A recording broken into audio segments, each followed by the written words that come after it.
Welcome to the Seek Wilderness Podcast, a platform for outdoor adventures and storytelling, for gaining basic knowledge of hunting, fishing, and woodsmanship. A place to find inspiration to go do epic stuff this week. Seek Wilderness.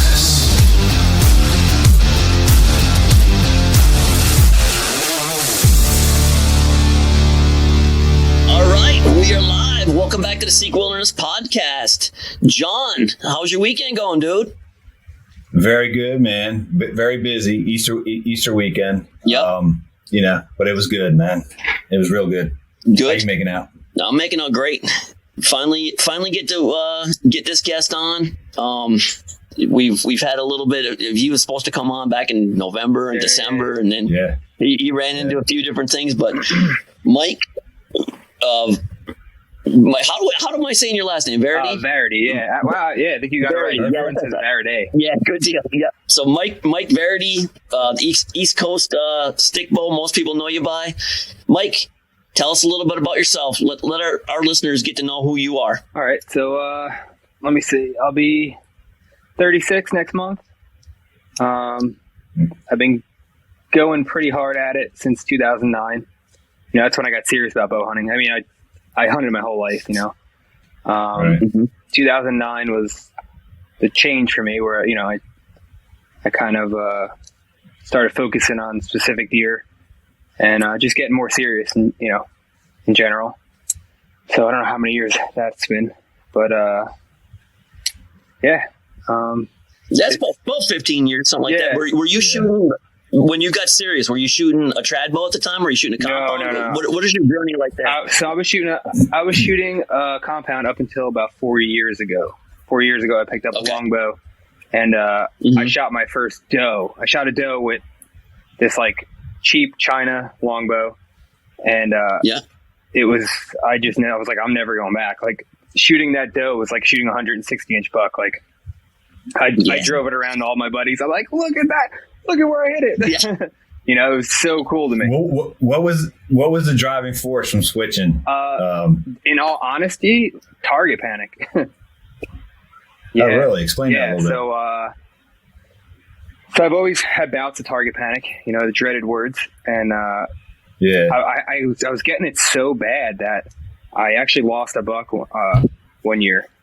I was having a rough season. I got on a buck, and I tend to hang up low with a compound with a pin staring me in the face. I hang up under the target, and then I come up and shoot, bam, and it's like that's my version of target panic. And I sighted a bow in that year, hanging up low on my target, and I not even realizing it. Just that's how I sighted the bow. And so when I had this buck come in, chip shot, 15 yards, I don't have a problem shooting deer. I have a problem if there's a crowd or distraction, and so I put the pin on this deer. I said, don't mess this up, and I blew right through the top scapula above the spine, and I was so disgusted. I'm like, I can't even shoot a deer at my compound. Now's a good time to just go all in, because I always wanted to do it. It was always a thing that I wanted to do. I was just, when I'm ready. And I just went all in there.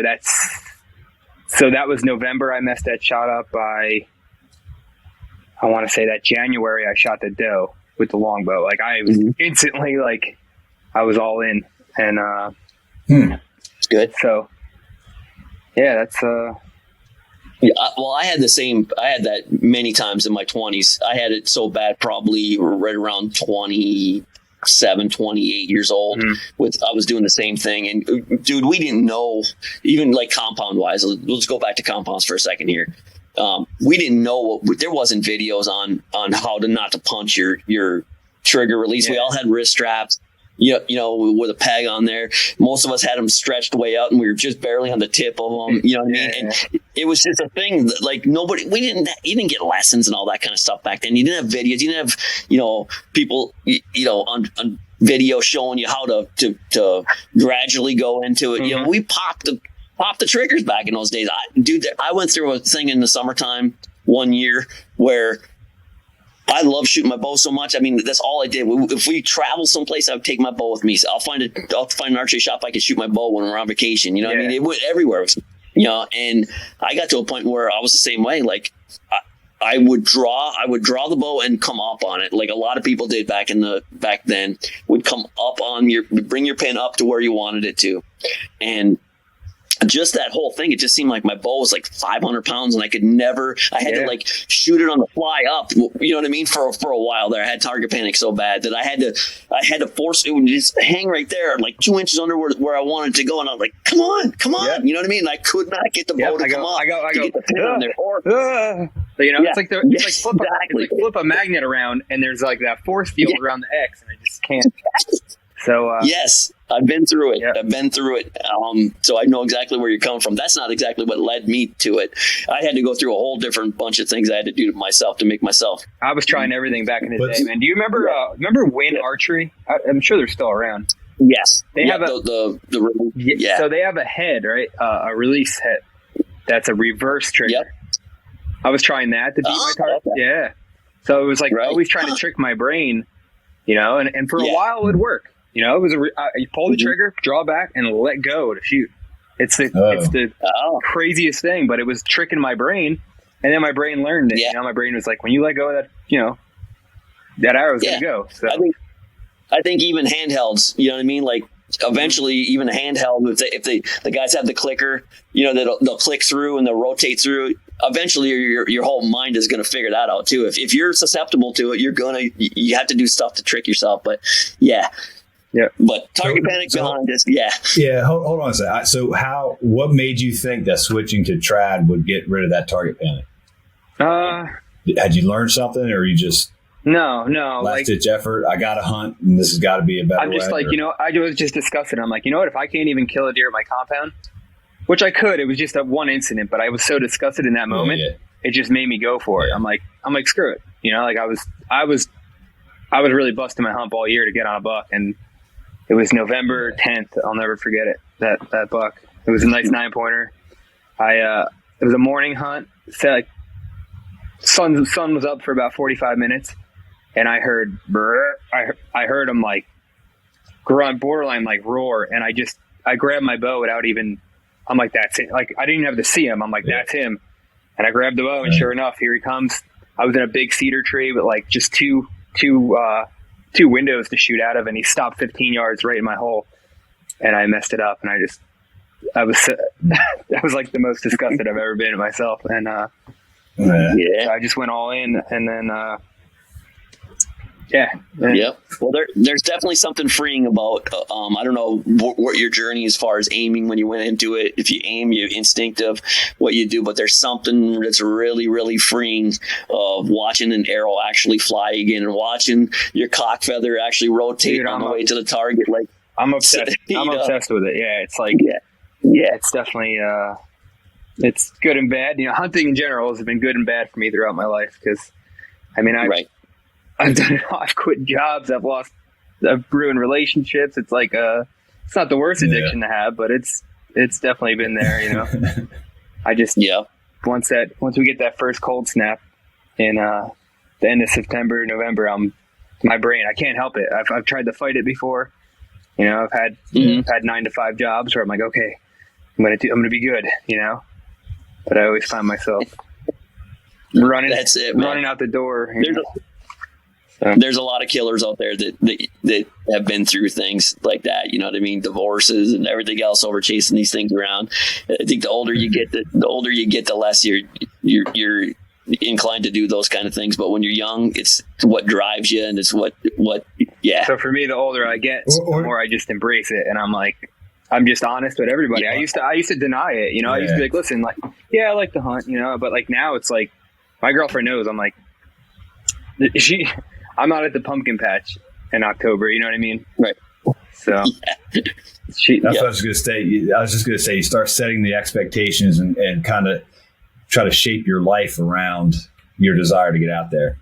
Whether it's in business for yourself or flexibility at a job, whatever the case is. Yeah. And we want to hear the stories that made you, not show up at work. But before we get there, because I've known Todd for a while, shoots traditional. What was your learning curve in going from a compound to a traditional, like being able to be spot on? There's so many. I'll start with my biggest one was tree stand height. I talk about that a lot. Like, I hunted high with the compound. I was 25, 30 feet. And thinking the higher my scent is, the more I'm out of the deer's. So when I first started, I was gapping. Which I learned the hard way with that too. So I was gapping. So you shoot at a deer's silhouette on the ground or 15 feet up, and if you know to nestle the point of that arrow right at the bottom of his belly, and you're going to hit 6 inches high, everything's good. But when you're 25, 30 feet looking down, 15-yard shot, when you're 25 feet up in a tree, that's straight down. Now you don't have that perfect broadside shot. You're kind of looking at, it slims the deer down, and your point on isn't going to be what it is when you're lower. So I learned that the hard way. I did get the deer. I shot a deer low like that. And that was my first year, and my first full year, I should say, because I started in the end of that season I was telling you about with the buck. Right. Yep. So that was my first learning curve. Soon as I started hanging my sets lower, getting in better cover, I started hitting deer. That's when I really started really started putting it on them. And then my second one would be I'm not a gap shooter. That's what I thought. In my head, I'm like, oh, it's cut and dry. You put the point here, you put the point there. You spine your arrow a little heavier with a little more weight up front to get your desired point on. And so through all the ups and downs and trying different and spending a bunch of money on arrows and points, I've learned that I like a 30-yard point on. I shoot instinctive from 25 and in. And realistically, I'm not taking a shot that far, so 25 and in, I'm instinctive. I know that at 25 yards, if I had to take a shot, I know to put the arrow right at the bottom of the deer, and 30 yards, which, I'm not taking a 30-yard shot unless, let's say I got an arrow in the deer and he's not down, or hit him back and I have a follow-up shot opportunity. It's good to know that your point on is 30, because you can go, oh shit, he stopped. You're able to knock another arrow. You have a lot better chance of hitting them at 30 yards, at me at least. You know what I mean? There's some guys that shoot instinctive at the, who knows that. But. So when you say point on, you're saying the point of your arrow is on the spot you want to hit. Yeah. So like looking down the barrel, I figure 8 it, they call it. It's like looking down the barrel of a gun. So right where the top of my arrow is, I could still see where I want to hit. That's where. That's my desired setup. Like when I'm tuning an arrow, I try and go for a weight. It's usually around 500 to 550 grains total weight is usually my desired arrow weight. So actually, is that similar to you, Todd? I shoot about 590 for me. I don't know my point on. I could probably have told you that when I first started getting into it, but I am just a 22 and in instinctive shooter. You know what I mean? I learned in the when it's time to kill something, all that stuff falls apart. I just have to look at the spot. You know what I mean? I just got to work and shoot a lot to make sure that my form, and I can just repeat things over and over and over again. So there's just to take a step back real quick. So for people that aren't traditional shooters, or people that are traditional shooters that are listening, they're probably pulling their hair out like, a point on, gap shooting and this and that. So there is a bunch of things that we've learned over the thousands of years that we've been shooting traditional bows and shooting bows. But probably in the last 50 years, and then 25 years, and then 15 and 10 years, there's so many things of some of these guys that have been successful, and they've taught us what they've learned on how they aim. And there's a lot of aiming. Most people when they get away from a compound, they go to a traditional bow. They want to just, a lot of people, there's a lot of different stages. A lot of guys want to be somewhat close to what they were doing with the compound, and then there's other guys that just want to be completely, I don't want peep sights. I don't want kisser buttons. I don't want sights. I don't want nothing in between me and that deer. I just want to go instinctive and shoot at these deer. Right. So there's a lot of different things, but most of the things is about knowing your arrow's cast or the trajectory of your arrow from your bow. So guys that tinker around a lot with all these different arrow weights and all that kind of stuff, they have to relearn all that stuff with their bow. And there's some guys that really know what they're doing with all that stuff and they can do it. Me personally, I can't bounce around bow to bow to bow, all these in different arrow weights. I have to, like Mike is saying, he's got his 525 to 550 or 500 to 520, whatever number he just said is his number. And that's, his mind knows what it takes to throw that arrow at 25 yards or 22 yards or 17 yards. He knows, his mind knows the trajectory of that. It's just all instinctive. It all just happens for him. If you gave him a 715 grain arrow, he's going to be shooting low all the time until he relearned it. You know what I mean? You have to relearn it. Yeah. It's just like taking, if you were a baseball player and you started with a baseball and then all of a sudden you went to softball, your mind has to relearn how far, how much you got to get under the ball to make it go to the guy that's standing over there. To 2 different arrow weights or 2 different ball weights or whatever. Yep. Same kind of thing. I have a pretty high anchor point. So if I were to shoot a 700, even a 600 grain arrow, I'm going to shoot under everything. My arrows are going to rainbow, boom, and I'm not. Yes. I can't. Yep. I can't. I tried it. I set up a 650 grain arrow. I was shooting 250 up front. I was buying into all the FOC stuff, and I'm sure a lot of it's true. But for me, I just can't shoot an arrow that heavy. Right. Yeah. But, it makes sense. It makes a lot of sense. So when we're talking about the gap shoot and all that stuff, we'll probably over the next month and a half, we'll kind of get into that with some people that are probably really super technical on that stuff and they can talk about all the gap stuff. But all that stuff really is that the archer is using his arrow length, his draw length, his bow setup, and how he knows the arc of that. And he's using the point at the tip of the arrow at some point in his aiming process to get the arrow to go where he wants at certain different distances. That's what that's about. We can get into all that with guys that are like super archery technical guys. You may be that guy, but I don't know if you really are that guy. But you have a good aiming system that seems to work really, really well. So, I always said I'm more of a bow hunter than an archer. I love shooting my bow. There's nothing I love more than shooting my bow. But like I said, at a 3D shoot, I'm likely to screw the pooch. Like if I have 20 something sets of eyes on me and it's all on me and everybody's watching me, don't count on me. If it's just me and a deer, I'm good. So but I'm probably pretty. You don't suffer. Yeah, you don't suffer target panic though with the trad bow. That's. I mean, you've had success though. I mean, obviously. That's a good question. So that's why I stopped gapping, because when I was gapping, my target panic was coming right back, and I'm like, why did I give up aiming with a compound to go shoot traditional? Now I'm just aiming again, and now I was doing the same thing. I'm hanging up low, and I can't get that point where I want it, So that's when I started shooting Instinctive, and I just have this. I stopped listening to everybody, because there's a couple guys in my archery club that, we would all bust each other's balls, and they'd all be like, oh, dead release, because my hand wouldn't go flying back and touch my shoulder, and I'm like, dead release, dead deer, So,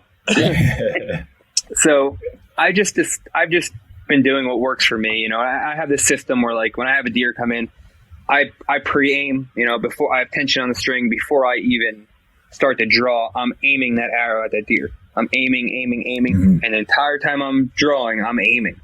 And in my head, what eases my brain, maybe it's not the best best way of thinking about it, but if I were to short draw and let that arrow go, I'm on him. I'm going to hit him somewhere, right. Which is, but usually that's just a tool to ease my brain. I'm aiming. I get to anchor. Usually it's a quick settle. I settle in and it's gone. I don't hold long unless I'm like at the archery club and I'm shooting 30 yards where my point on is, then I'm holding, if my brain allows me to do that day. So I got you. Yeah. Interesting. So like I said, there's a lot of different aiming systems, and Mike, it sounds like you're susceptible to target panic, and it's the same with me too. It's like we talked about in the past with compounds, I battled with it as well at certain times. So one of the reasons why I instinctively shoot is because I don't have to deal with all that. Yeah. They say, the guys that are really into this stuff, and it's like a science to them and all that stuff, they say that even an instinctive shooter is somewhat seeing what their arrow is doing on the end. I can probably agree with that. Subconsciously you do. And I shoot basically the same way you do. I line everything up, and I'll hold it there for a second before I even start my draw process. I'm basically on it, and then I pick my spot. The arrow's lined up. I pick my spot, and then I just keep looking, and it goes off. But I do like a dynamic release. You know what I mean? I do like to be pulling through and just let it go natural. But I don't hold it long. If I can, I try to do that critical millisecond or whatever. It seems like I always hit better if I can do that, but it doesn't always happen. Yeah. So sometimes you over aim, you know what I mean? You settle into where you would normally let it go, and you go, oh, wait, and then you make a slight adjustment, and the shot's bad when your initial, like your brain knew where to put it, and then you overthought it. You move it up or down, and you're off. But yep, I agree. So your first bow, you said, was a cheap Chinese longbow. Yeah, that first year. Where did you go from there? Did you? Because right now, I think. If I'm not mistaken, I think you're almost coming back like complete full circle. I think right now you're either going to, or you are in the process right now of working on a different style bow. So you worked your way through. So let's talk about where you went and where you're at now. I've lost track of the bows that I went. Let's just say I went through a lot of different bows trying to find. I was switching bows in the middle of the season, doing everything you're not supposed to. Mm-hmm. From that bow. All right. I could bring up a good, before I forget, poundage. I started with a 50-pound bow. My first four different traditional trad bows were 50-pound bows. I thought I needed 50 pounds. I go to the gym. I'm a tough guy. I need 50 pounds. So I got into a little jam where I sold my bow because I had another bow on order, and it didn't come in time for the season. So my uncle gave me and my dad this old Browning Spartan from the 60s. It's like a 1960 Browning, 41 pounds, 62-inch bow. And I had no choice. I'm like, I got to set this bow up and hunt with it, And I killed it that year. I shot the bow the whole year. I was shooting better at 3D courses. I was hitting deer better. And I dropped almost 10 pounds in bow weight, because I was able to hold that bow comfortably. And, with a heavier bow, my brain is going, oh man, this is, get rid of it. It just wants me to dump that arrow. So with the lighter poundage, that was we were talking about learning curves. That I forgot that one. That was a big learning curve for me. Yeah. Right now I'm shooting a 43 pound, Black Widow. And that's my 41 to 44 pounds. That's where I'll stick. That's where I'm at. That Black Widow, that's a recurve? Yeah, recurve. Yep. Yeah. Okay. So, I thought you were getting ready to get a D style. So I was looking for one, and I really wanted it for the summer shooting 3D because I wanted to shoot wood arrows for the summer. And nobody, I couldn't find one for sale, and nobody, if I ordered one, everybody has a 6 to 12 month waiting list. So my buddy was selling a Java Man. It's a reflex deflex longbow, but he was selling a longbow, 64 inches, 48 pounds, a little heavier than I wanted, but he was selling it. It was right there. So I bought that off him, and I'm going to shoot wood arrows with that. Nice. For 3D. And then I do have on my bucket list to kill a deer with a wood arrow. So next year I might try and shoot a doe or something with a wood arrow. Yeah, that's great. That's a good deal.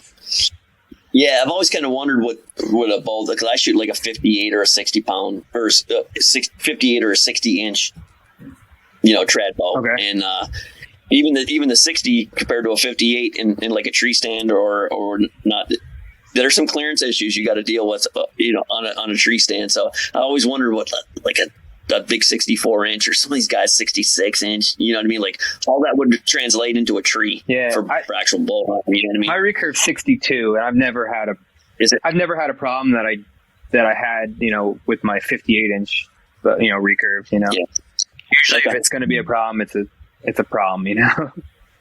Yeah. You know, the deer. Like I had a doe one year. This is my first year hunting with a stick bow. I had a doe come head on right to me, and I'm going, okay.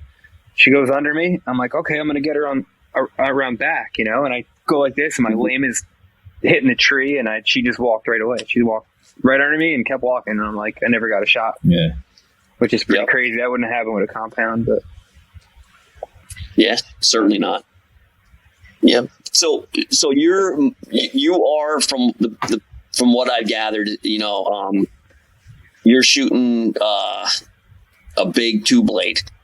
Yeah, probably right. You're shooting like a Simmons or something like that. Right? What do you think of the blades? I'm shooting a Simmons, but you broke up. What'd you say? Yeah. So what do you think about the big two-blade Simmons? You're shooting like a tree shark or something, right? Yeah, that's all I'll shoot for now on. Probably like. I thought it was going to be a issue, you know, with a 500 grain arrow, 43 pound bow, with that big. It's the one I was shooting this year with a 2-inch. You know, it's like a fixed blade Rage, basically the old Rages, and I mean, granted I did hit one deer back this year in Ohio. Mm-hmm.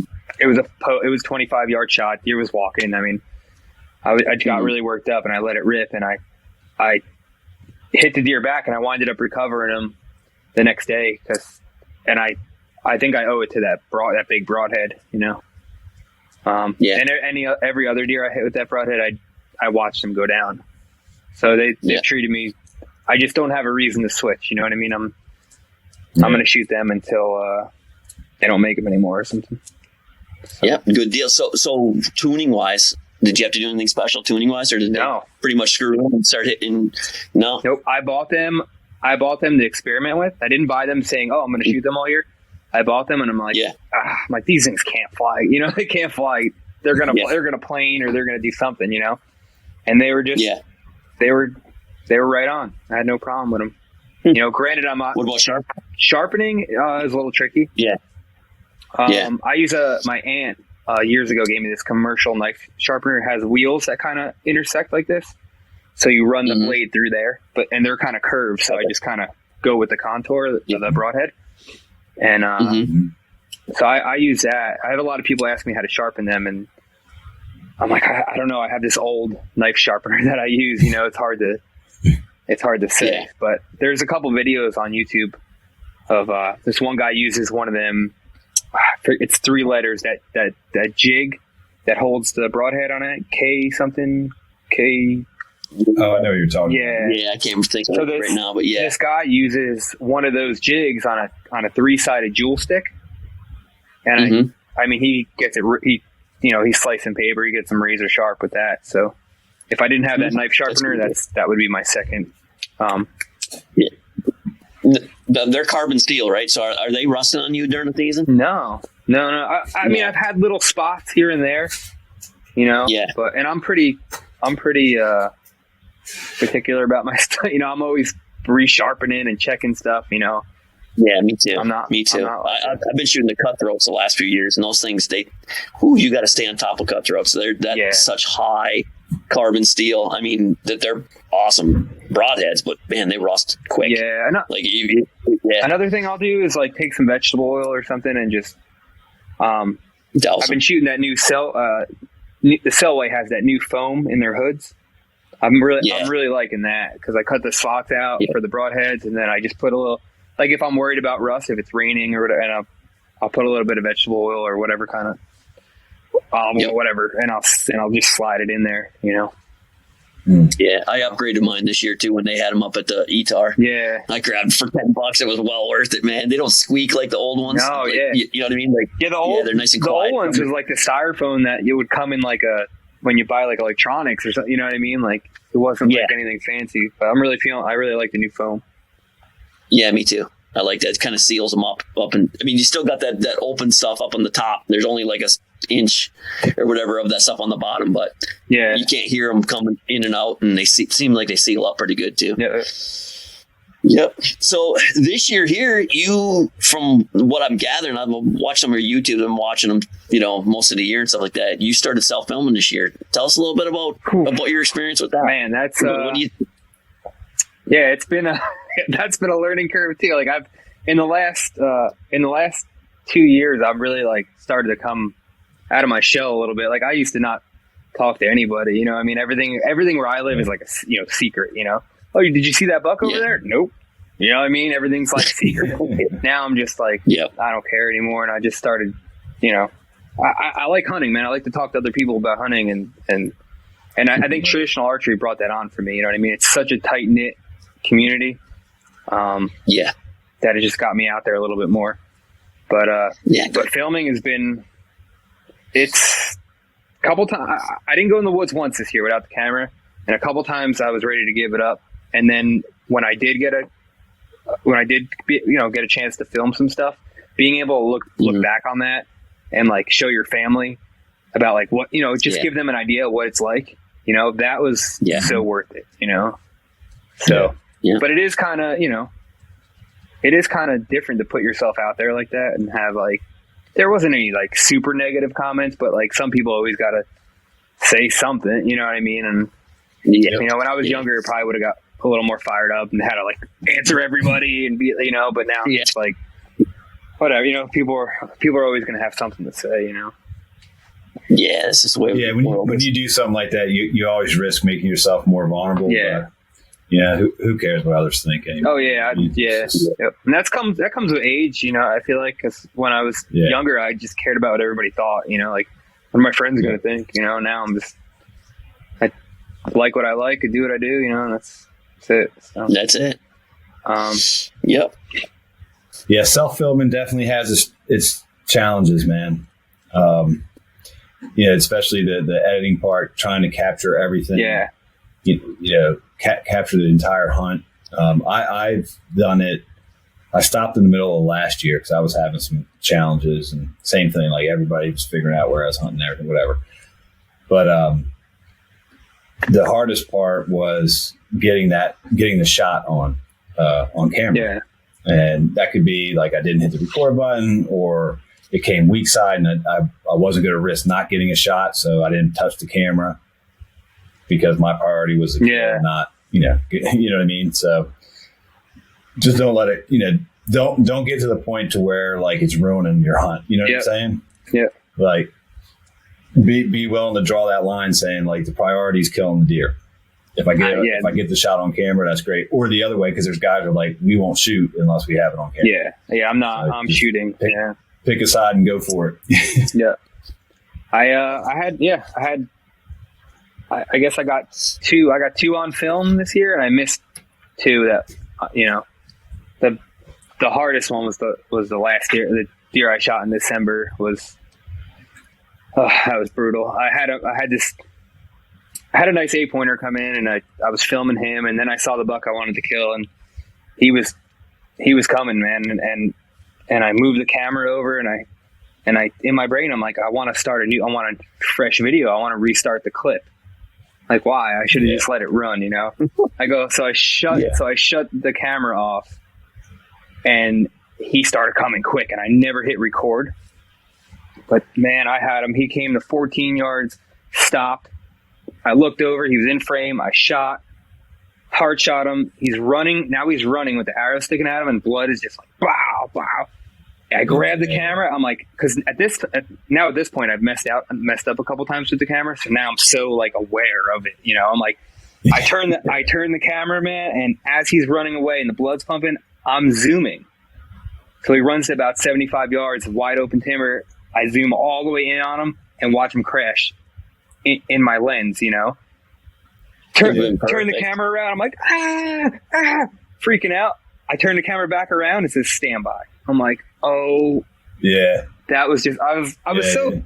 Then I'm like, you know what? I was so happy I killed the deer. I'm like, that's what mattered. You know what I mean? Yeah. I think I saw that video too, and you had like a glimpse of that thing. Like you zoomed out. Yep. and all you see watching that video is rack. Just you I mean, that's the first. You just see rack, and then all of a sudden it just. Yep, you get like a glimpse. You get like one little flash of him, come between two trees, and then like one more flash, and then the video cuts out because I go, here he's coming. Let me restart the video.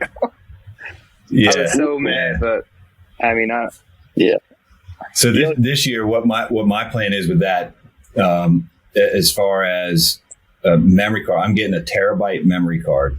I think it's a terabyte. It's expensive, and I'm getting an external battery pack. So I'm just going to leave it running. Yeah. Not the whole time, but as soon as as soon as the deer is in sight, just hit record and just let it go. Yep. That's and I had enough battery. I had enough room on my SD card. I'm in my head, I'm like, oh, when I go to edit this, it'll be easier if I stop it here and then restart it. And I learn my lesson like that. When your heartbeat's like boom, boom, boom in your ears, it's hard to, crazy stuff happens. A lot of with filming is I've been able to look back and where I would normally have lied to you and said, oh yeah, that deer was stopped, 100%. If you're so fired up in that moment, you go back and look at the video sometimes and you go, oh shit, he wasn't stopped. You know what I mean? Yeah. You're not intentionally lying, but in that moment, it's crazy how things slow down and your heartbeat changes. And it's hard to keep things under control for sure. And filming is kind of like a double-edged sword. Sometimes it could slow me down and make me think more because I'm like, okay, it's taking my focus off the deer. I'm just not staring at this deer with my heart pounding. Now I'm looking at the camera. Mm-hmm. It's kind of distracting me a little bit. And then I've had some scenarios where it just added to the pressure, so it can go either way. It's all situational. Yeah, I think it helps. It helps when you have a long, you see the thing 150 yards out coming through the brush, and you're just you get for me, I'd much rather, from a hunting aspect, I would much rather have a deer just pop it in, see him 10 yards before he hits just where I plan on shooting, where I know that tree is 20 yards, and if he's inside that tree, he's done. I'd much rather see him 5 or 6 yards before that, and then have him just let me get off the thing and get my body right, get the bow off the hook, and start setting up the job and get it done. No excitement, and then I start shaking. Yeah, you know what I mean? When I have a 150-yard deer out there, 150 yards, the camera actually helps you in that situation because you're just okay, he's so far off. I've been through this before with other deer. Don't get too worked up, but that is the buck that I'm after right now, that is a buck I want to shoot, and just waiting for him to come in. The camera does, like you said, it does take some of that off of you a little bit, Yeah, because in my head, I'm you know what? If I don't get a shot at him, I at least want to get a video, I at least want to get him on video. So let me let me film him, So yeah, and that video can actually if you were not able to get a shot, maybe he never got closer than 80 yards or something like that, you know what I mean? That video is going to help when you go back and watch it at home. Is going to help you on the next time going into that deer. Why did he not come out? What is about this deer that he didn't like about this spot? Or that was it. Actually, that tree over that red oak that's over there. He went right by that red oak. You know what I mean? That's where his trail to access this is. I was way off. Yep, you can look. That tree, when you watch a video, you may not have mentally marked that red oak, but now you know that red oak is where he wants to be. He's going by that under that red oak or whatever. You know what I mean? Whatever the thing is. Yeah. So, yeah. Yeah, because like I said, you might not pay attention to those little small details when you're seeing the deer and you're all fired up, But if you can go back and watch and really, pay attention, and that's great. Yeah. So what was the buck, your first buck with a traditional bow? So let me see. So I switched the end of that year where I was talking about, and then the first full year I still owned a compound. This is the whole story. I'll give you guys the whole story.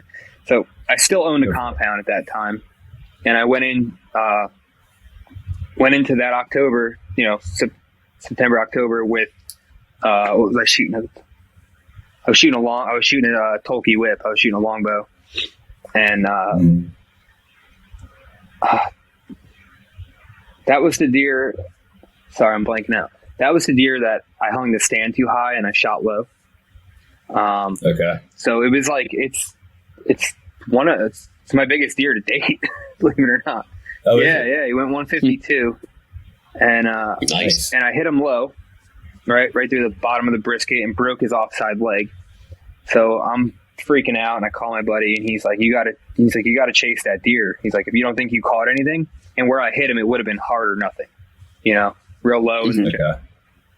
And he had a floppy leg, felt horrible, and I get down and I stalk up on this deer, and he skirts off. I could tell he's really hurt, and I winded up getting another arrow in him the next day. It was a 2-day ordeal. I got another arrow in him. We like stalked up to him, and he was bedded in this big grass field, like high grass. Mm-hmm. And he was, you ever see a deer bed down and turn his head 180, almost lay his head on his back? So he was like that in the grass, and we get up close to him. And at this point I switched over to my compound, which was, I wish I never did. Like this was the turning point for selling the compound and being like, I don't even want it to be an option, cause I could have done it with a longbow. We stalk up on his deer. I see his head, his body's in the grass. I'm like, okay, draw back, put the pin like right where his chest should be. And when he jumps up, it was his rear. So I shot through his ham. I missed the artery, but I cut, it got pretty brutal. Cut the rear leg and called my buddy with a dog. He came out the next day.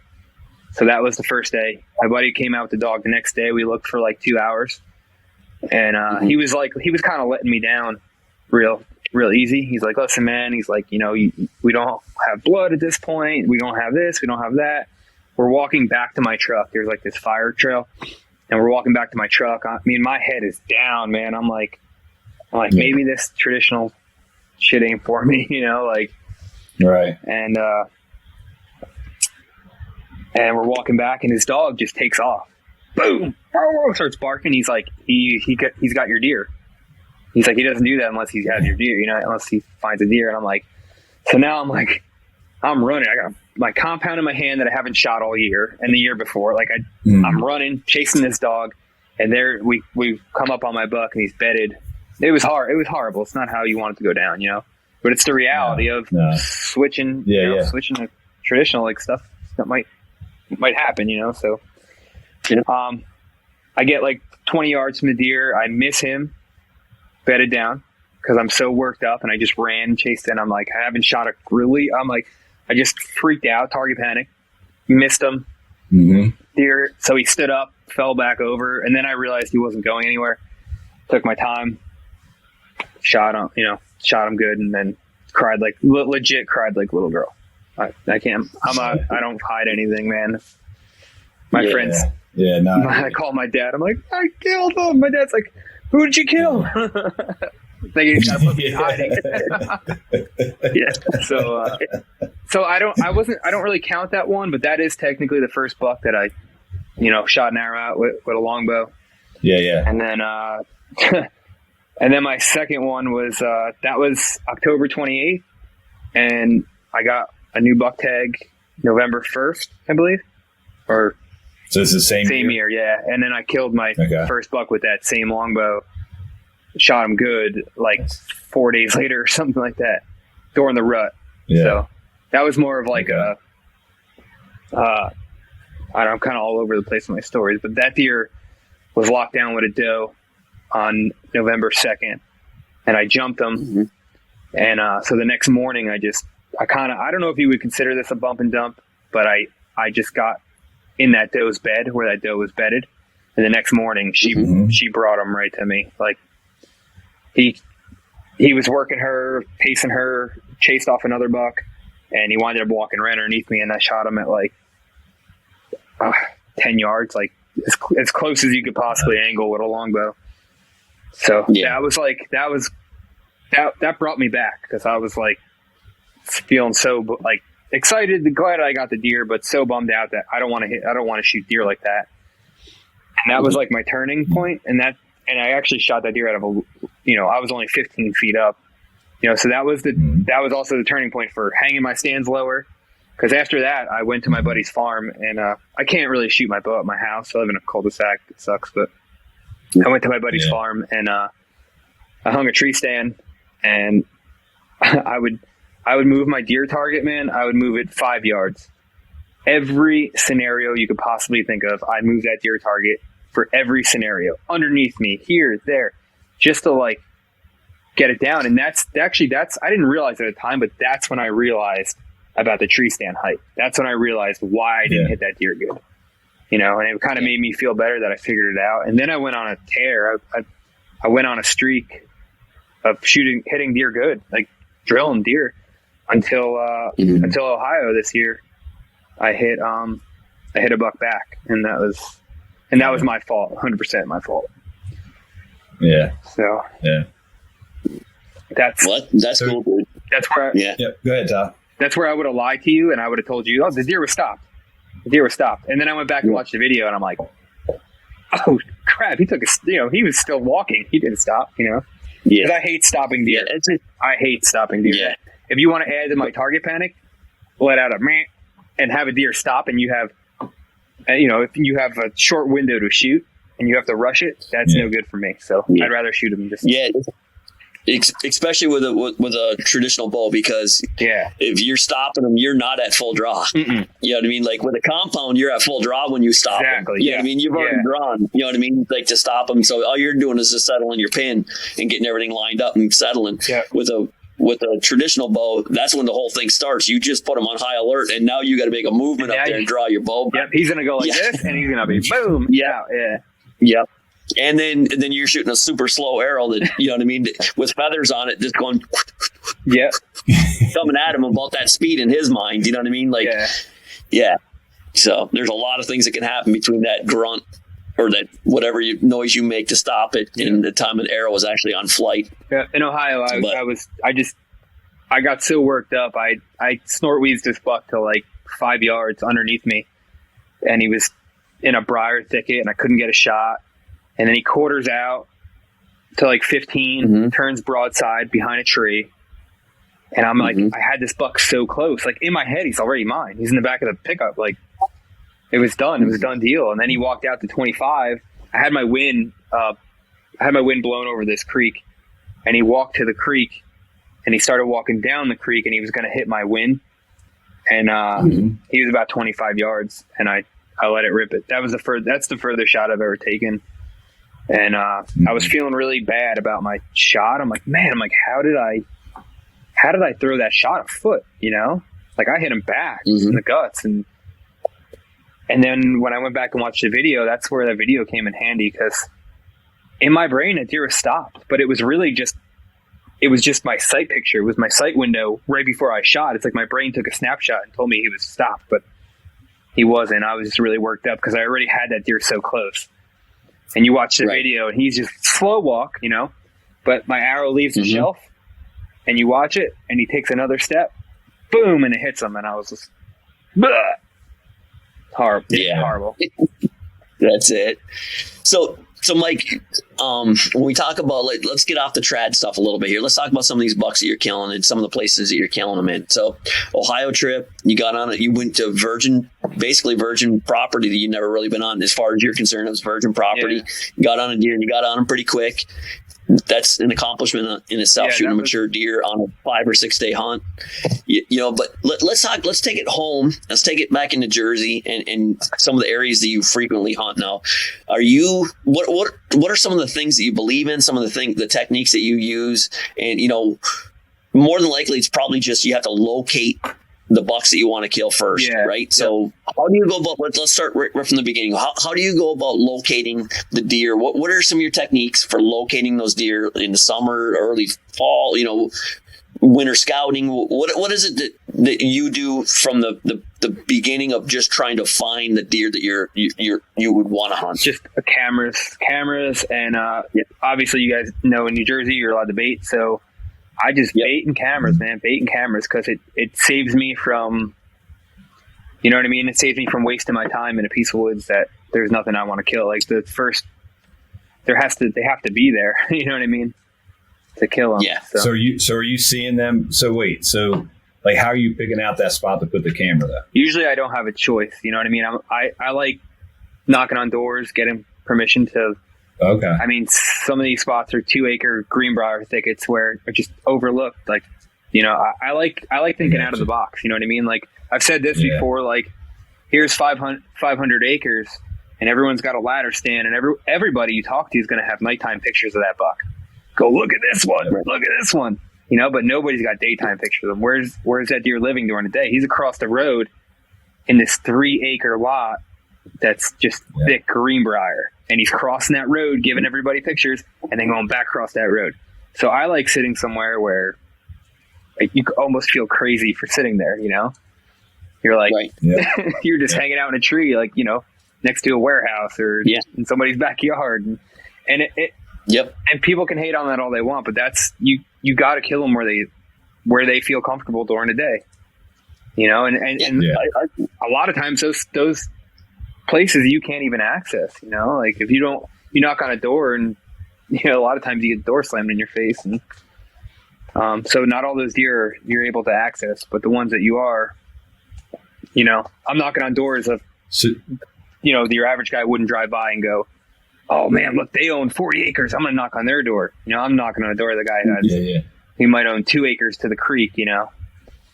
And then, so is that something you do like every season as far as getting permission at various properties, or do you have like your pool of properties that you're good with now? No, I'm always looking. I'm always looking because very rarely does a spot produce twice. You know, maybe I always say maybe there's a spot that's on like a 5-year cycle. You know, every 5 years there's a good one there. But very, very rarely am I finding a good one in the same spot, you know, back to back or, you know, multiple years in a row. So I'm always searching, searching for spots. I drive a tow truck, you know, so if I tow someone to their house and they have any amount of prop, I'll Onyx, see what they own, and then I'll just, if they seem cool, I'll drop the bomb. If they don't, then sometimes I'm just, you know, I'm so afraid to like ask an anti and have somebody talk crap to me that sometimes I don't even ask, and then I'll drive home and go, I should have asked. And it's a constant battle. Like I can't tell you how many times that the husband gives you permission and then the wife comes home and puts a kibosh on it. You know, like that's happened to me more times than I would like. You know, I'll have a camera, I'll have a buck picked out, and then the wife will be like, "Wait, what? You told?" You know, 2 weeks later she'll find out or something. You know what I mean? And then you're done. You know, that's happened a lot, and that's so hard to stomach sometimes. Yep. But so now you got some of these pieces. Maybe you got 3 or 4 deer lined up for going into the season that you know that are on your cameras, on your baits, and you're getting pictures of them. Are you necessarily going to hunt the bait, or are you looking for at all the information that you're getting from that to see exactly how you're going to go about hunting that? You know, are you necessarily sitting on the bait, or is there other factors and other things that could lead to the day or the time or whenever you're willing to go right in there and make your kill? You know, make your shot, take your shot. Yeah, so that really depends on if I'm getting daylight pictures on the bait, and I mean he's just living there, and then I'll hunt the bait, you know, and I'm a big believer in the moon guide, the moon phases. I mean I can almost look at every deer on my wall and be like 8A, you know. I really believe in the peak moon times, the overhead moon. Okay. And so if a deer's coming in on bait, I'll try and kill him on bait. And a lot of people hate on baiting. And honestly, I wish it was legal. I wish you couldn't, but you can't, when you're on a 2-acre piece, you can't compete with the neighbor who, you know, the neighbor who's baiting. If you're not baiting, you're patterning a deer on somebody else's bait. You know what I mean? I mean, when I shed hunt, it's just bait pile camera. So if I have a deer that's not cooperating and not coming in on bait, I'll hunt the outskirts if I can. You know, I've killed a few bucks. Like usually, I do all my scouting in March. You know, February, March. right up until it greens up, and then I leave everything alone. I don't touch anything. I want them to feel safe, comfortable there.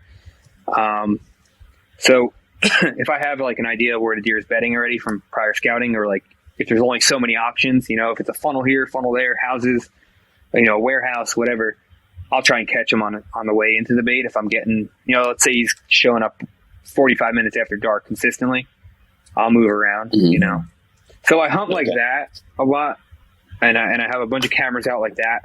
But I also just, I call it freestyle.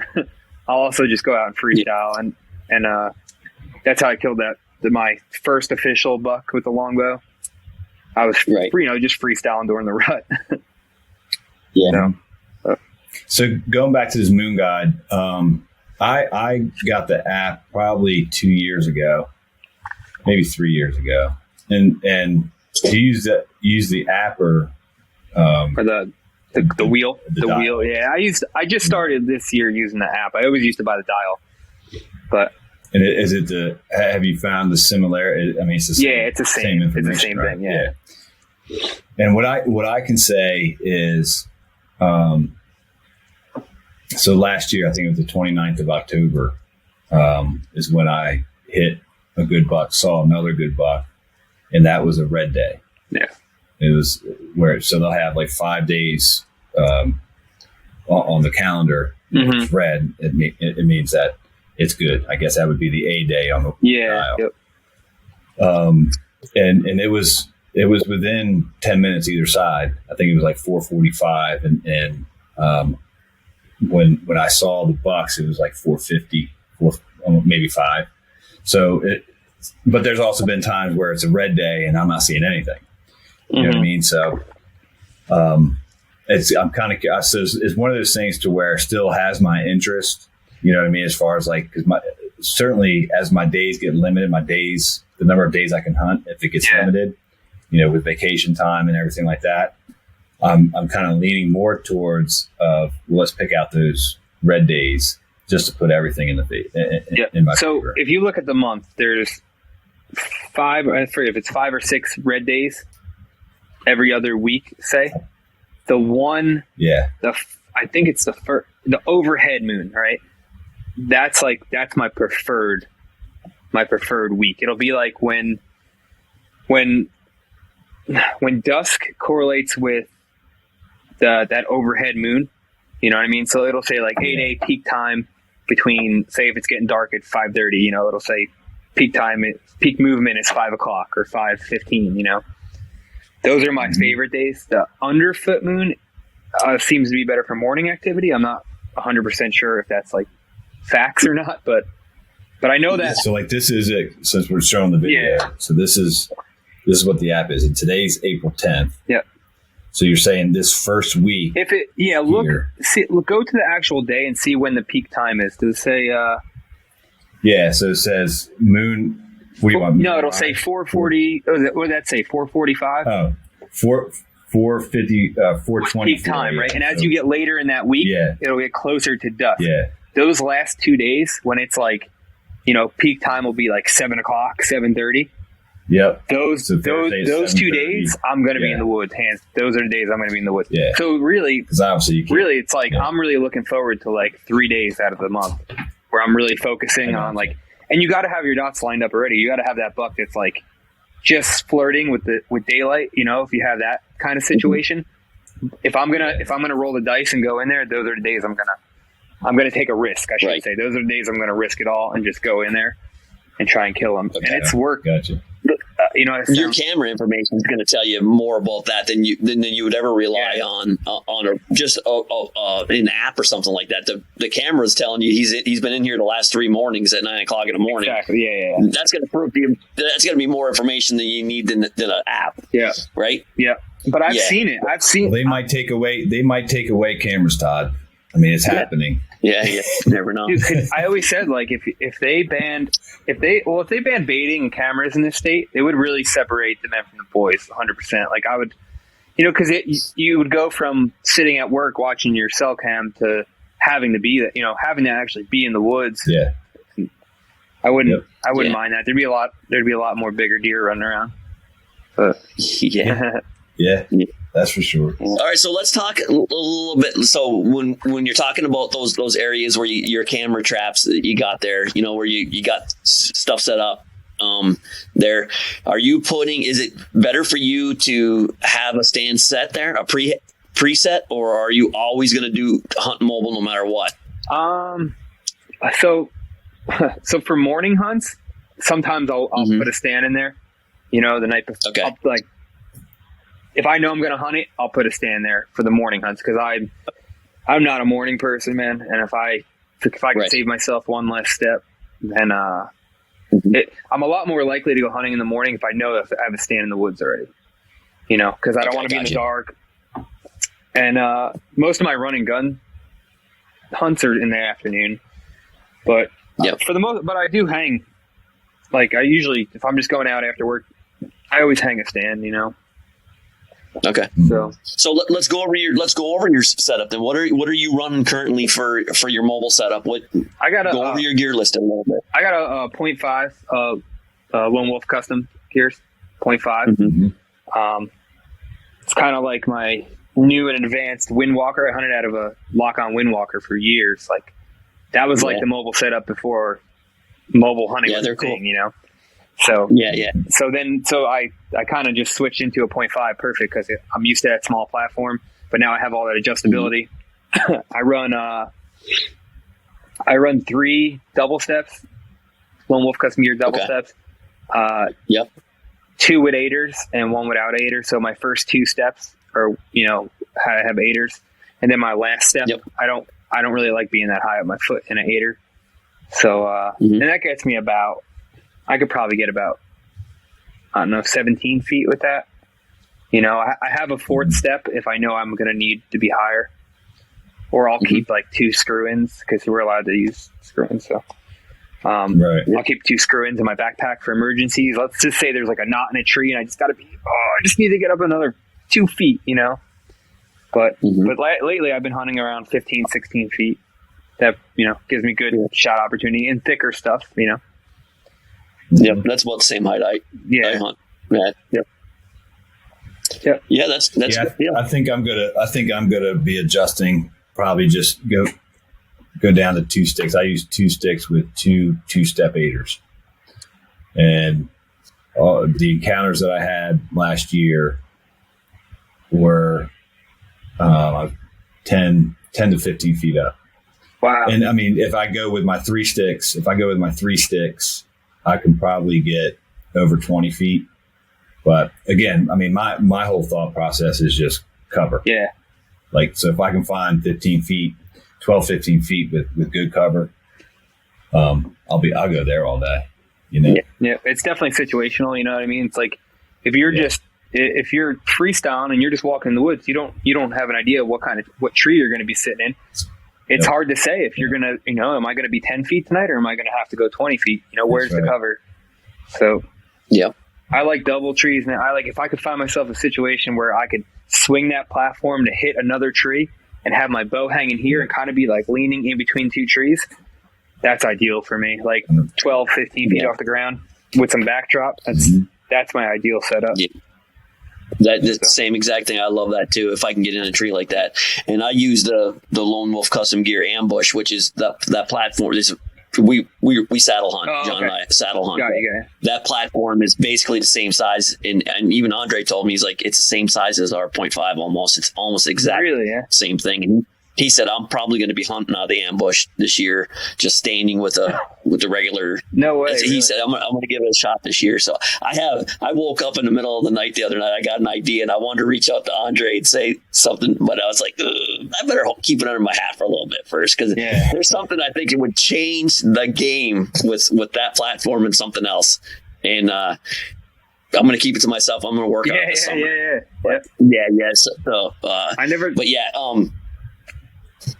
like I said, if you get in a tree that's like that and you level that platform out, you can lean back like that. You could stand on that platform just like it's a tree stand. What I like is, if I got to shoot behind me, especially shooting with the longer bow, I could like turn around and put my ass on the tree that I'm not locked onto. In other words, kind of lean back on that tree, and it gives me some security of like, You can maneuver a little bit more for me. Like, yep. Absolutely. Well, dude, I'll tell you what, one of the things that impresses me the most about you, you're killing those big bucks, all that stuff. That stuff's very impressive, and I love that. But one of the things that about you and following you the last few years and communicating with you and stuff on Instagram and that kind of stuff is the relationship that you have with your father. Oh, yeah. I mean, my dad's like my best friend. Dude. Yeah, dude. I mean, that's something special. Not everybody gets that much time with their dad before they're, you know what I mean? And stuff like that. So talk a little bit about your dad and like the relationship you guys have with hunting and shooting, and you guys shoot together and everything else. My dad, talk about your dad a little bit, man. My dad would crack you up, man. My dad's hilarious. Yeah. So before, for a while, my dad, we shoot 3Ds a lot, so, my dad would make these videos and start them with, "Hello, YouTubers." He doesn't have a YouTube channel. He would just make these videos and send them to my sister and be like, "Hello, YouTubers. Today we're at Black Knights." My dad's a comedian. Is he? Yeah. What's your dad like? Your dad like a biker or something, dude? No, my dad's a retired cop. Okay. Yeah. My dad was good deal. My dad was a cop for 27 years, like before I was born. And then, and he kind of lost his way with hunting. He didn't hunt for a while. And when I was getting super into bow hunting, and I was, we always pheasant hunted, rabbit hunted, always did that every year, but he bow hunting's a lot of work, man. You got to be into it, and he stopped bow hunting. And then, want to say, I don't know how many years it's been now, but my dad quit drinking. He got sober, and, and that China longbow that I had, I handed it to him. Yeah. The one day. Yeah. And dude, he's more addicted to me now. You know what I mean? So he got sober. Yes. He joined an archery club. And my dad's hands down better shot than me. I don't know if it's like being a cop or whatever. He shoots gap. And he's like, "Yeah, I just put the point right where I want it to be. Boom." And like, it's so easy. But I got my target panic from mom. Then it sounds like, right? The dad doesn't have it. You got your target panic from your mom. Dude, my dad's been shooting like indoor and like he's bringing home trophies and stuff. And I'm like, that's really cool, dude. So he killed. Yeah, that's awesome. I want to say 2 years ago, he killed his first deer with a recurve, and then he killed. I was trying to film him shoot a buck last year. He killed a nice little acorner. And nice. So that was cool. I was in the tree with him for that. It was too dark to film. It came in like great light. And I got to be in the tree with him, get down. And then this year he killed another 8-pointer at his buddy's behind his buddy's house. And he's killing it. I'm super. We do a lot together. So, that's awesome, man. We're actually going. We're going fishing tomorrow. So. Good deal. Well, hey, so speaking of fishing and trapping, I mean, you share a lot of that kind of stuff too, man. Looks like trapping was a passion of yours this year. You were really doing a lot. You're out there doing God's work, getting rid of those canines for all of us. So that was good of you. Yeah. What got you into that? Did you just start getting into that, or has it been something you dabbled in for a while, or what? No, so I got into trapping like 5 years ago, probably, and just messing with snares, and like I remember the first fox I ever caught. I couldn't believe I had one. I'm like, oh my god, I couldn't believe my eyes. I'm like, there's a fox. How did I get that fox to go through that loop? So every year I'll trap a little bit. Some years I'll trap 2 or 3 foxes, and then I'll get overwhelmed. And I'll be like, all right, like working at a taxidermy shop and whatnot. Like I do enough skinning, and so I'll get my fill every year. But this year I went a little. I had a good season in the deer hunting, and I kind of just started focusing on trapping a little bit more. And me and my buddy entered a predator contest. I don't know what you want to call it. That they hand out like different. Different amount of money for most, biggest, in every category: fox, coyote, raccoon. Yeah. So I actually have the thing right here. So we won most raccoons. Most raccoons. Nice. Yeah, it's only a week too. You have a week to trap, and me and my buddy, as a team, we call it 108 raccoons. Wow, that's good, man. Yeah, that's late. Those are late 70s numbers there, man. Yeah, back when they were allowed to use footholds and everything else. And yeah, that's good. Yeah. Those are good numbers. So I kept some of the nicer ones, and then the other ones they just got. They were kind of ratty and they got rid of. But like they're not worth anything anymore. It sucks, Yeah. All the old timers always tell me that I bought my first car when I was from trapping when I was a kid, and I'm like, I wish it was still getting $75 for a red fox and 25 for a coon. Yeah, I might do that for a living if we're still paying that kind of money. Yeah, critters, it's funny. It's funny you bring that up. I was telling Todd because Todd and I are going to Michigan in October, so I started doing some research on Michigan and came across like a movie as a recording that's a local TV show that was released in 1993. But this TV show went all the way back to 1960 something, and they're talking about how it might have even been before that, maybe in the 40s even. Heck, I can't remember, but I do remember like they specifically said a vehicle cost $700, and they didn't have trucks back then. They had to wait for the ferry to get across, and I'm like, sweet, $700. Wow. And the camp that they bought now, they probably purchased it less than the car that all three of us are driving. You know what I mean? It's just like, man. That's a UP right there. That's wild country, boy. My old man. That's wild country. My old man will get all fired up on like what a pickup truck costs. And he's like, when I was a kid, trucks were cheaper because they were like work vehicles. Now a pickup truck costs more than a freaking car. He's like, it's ridiculous. Right. Yep. Everything's so expensive, man. I've been like, but I don't know. Yeah, it's crazy. It's real crazy. Yep. So, hey, you got a bunch of other things going on. I know you got some stuff that you're probably going to start doing this fall. You're going to start bringing some things in. Yep. Why don't you go ahead and tell other people some of the other things that you do for side work and maybe something you're going to try pushing and maybe putting a little more time into this coming year. Yeah. So I started a little business. At first, I'm just doing Euro mounts. Doing like just skull work. Anything, basically anything you got from the elk to rabbit. I do some skull work, but I worked at a taxidermy shop for on and off for like 12 years, and I'm going to be kind of hopefully branching out on my own, doing a couple shoulder mounts out of my own garage and see where it goes. Hopefully, ideally, I'd like to get to a point where that's all I'm doing, and right. I got some plans to. Me and my girlfriend talk about moving to Ohio, so. It's, that's kind of what I'm setting myself up for. So, because when we get there, I'd like to open up something there. And, she got her thing going on. And if I could make a living mountain deer in the garage, that'd be great. A couple of my buddies do it. So the work is. So what's the name of what you're doing right now as far as your skulls and stuff like that? And are you going to carry the same name on and just going to change the? Yeah, I kind of been messing with it. So I started East Coast Skull Artistry, and then I think I'm just going to change it to East Coast Skull and Taxidermy. So that's probably where I'm going with it. I kept the East. I don't know. I guess Ohio's still kind of the East side, but I kind of kept the name because I wanted people to, be like.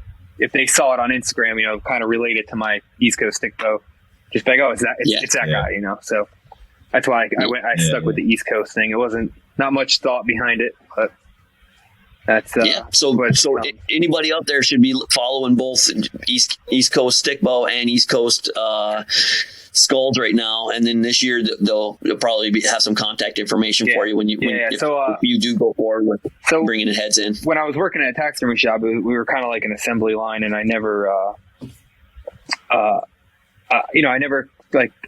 mounted one deer, but I never had one that I could fully say was mine. So I got 2 shoulder mounts in now, and I'm going to remount one of my deer just for pictures, and then probably this summer I'll start posting pictures and advertising for next year. So hoping to get some work in, and just prices are just crazy though. Like forms, everything's going up. Forms went up. Everything, just every little thing that you need that you don't, take for granted when you're working in a shop. Now you need to buy it on your own.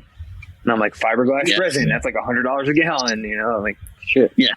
Everything's so much money, man. Yep. So.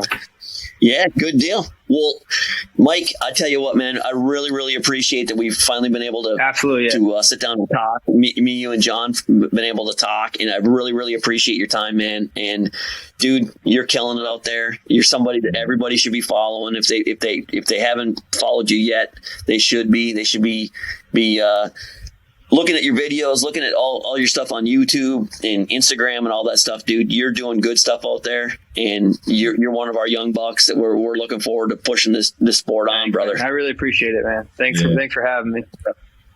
So. Yep. Yeah. Thanks for coming on, man. We'll have to reconnect after the season. Absolutely. Yeah. After the 2023 season, see kind of how you made out. And absolutely. Yeah. I'll be in touch. We'll all be in touch. So. Yeah. So. But thanks for coming on, and for all you listening.